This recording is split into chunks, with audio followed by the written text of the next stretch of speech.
Ek praat altyd van die 3 stoele van die lewe. Dit mag dalk vir jou baie vreemd klink. Hier kom hulle, die eerste stoel van die lewe.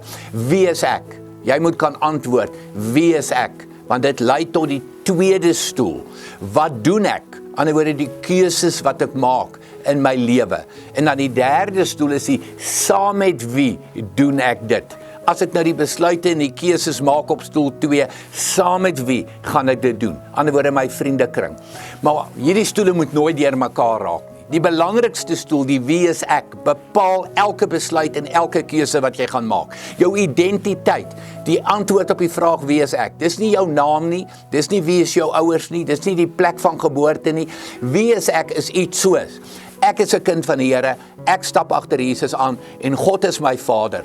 Daarom, stoel 2, maak ek sekere keuses en het ek 'n sekere waardestelsel. En uit dit uit besluit ek op stoel 3, saam met wie.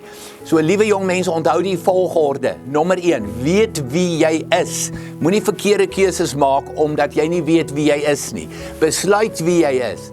En daaruit maak jou keuses en ook saam met wie jy wat gaan doen. Lekker dag.